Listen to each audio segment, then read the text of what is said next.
अस्सलाम वालेकुम। Welcome to my YouTube channel lifestyle with Sunny. आज मैं आप लोगों के साथ बहुत ही क्रिस्पी और क्रंची से पकोड़ों की रेसिपी शेयर करने वाली हूँ, जो कि मैं स्पेशल रमज़ान रेसिपी लेकर आई हूँ।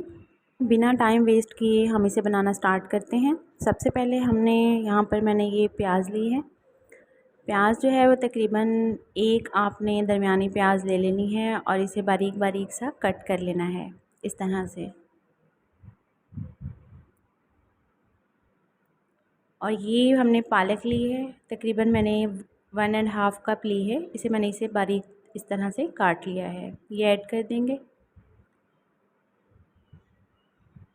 और साथ ही मैंने ये 3 आलू लिए हैं, जिन्हें मैंने इस तरह से कटिंग कर लिया हुआ है, ये भी इसमें ऐड कर देंगे।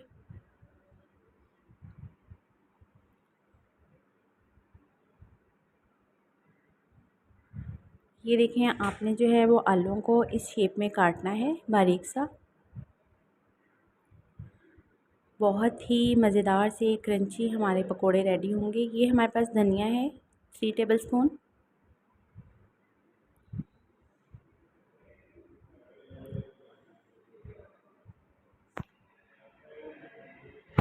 ये हमारे पास हैं 6 से 7 हरी मिर्चें बारीक काटी हुई, ये हम ऐड कर देंगे।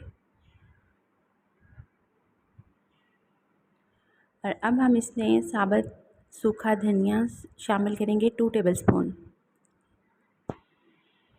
ये देखिए, मैंने इसे क्रश किया हुआ है। अपने हाथों की दोनों हथेलियों पे लेके अच्छे से इसे क्रश करके ऐड करना है।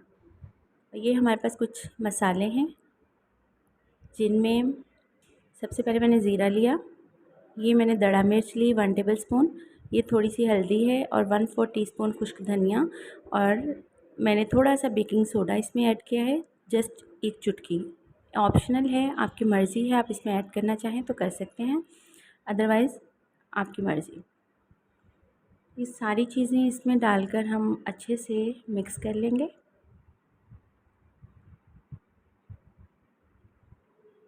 हमने इसमें जो है वो 1.5 कप बेसन शामिल करना है।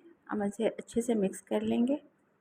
अब हम इसमें जो है वो 1 कप बेसन ऐड कर दिया था। अब हम थोड़ा सा इसमें पानी शामिल करेंगे और आपने इसे सख्त सा मटेरियल की तरह अच्छे से मिक्स कर लेना है। डो सी बना लेनी है इसकी, थोड़ी सख्त सी, ज़्यादा थिन नहीं होनी चाहिए।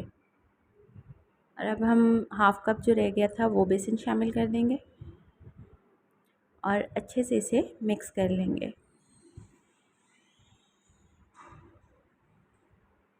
देखिए गाइस, हमारा बेसन जो है वो हमने अच्छे से मिक्स कर लिया है। तो अब हम इसके पकोड़े बनाकर इसे फ्राई कर लेते हैं। तो चलें, हम चलते हैं अपने नेक्स्ट स्टेप की तरफ। हमने एक कढ़ाई ली और उसमें जो है वो हस्बे ज़रूरत आपने ऑयल डालना है फॉर फ्राइंग।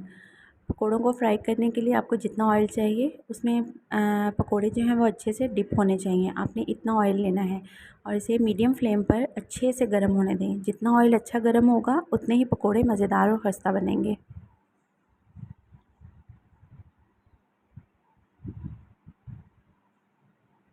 ऑयल हमारा अच्छे से गर्म हो गया है और अब हम इसमें पकोड़े डालते हैं। आपने छोटे छोटे से पकोड़े डालने हैं, तकरीबन 1 टेबलस्पून के करीब।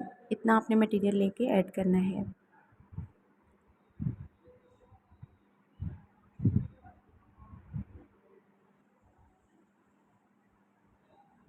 ये देखिए, हमने इसमें जो है वो पकोड़े डाल दिए हैं तकरीबन सारे।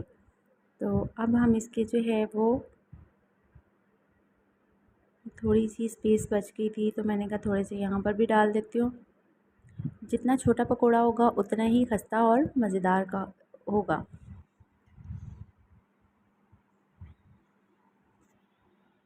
कि हमने इसमें पकोड़े डाल दिए हैं, लेकिन आपने बहुत जल्दी इसकी साइड नहीं पलटनी। जब इस तरह का हल्का सा 5 मिनट गुजर चुके तो आपने इस तरह से इसकी साइड चेंज कर देनी है और दोनों साइडों से अच्छे से पका लेना है। ध्यान रखिएगा, फ्लेम जो है वो मीडियम रखनी है आपने।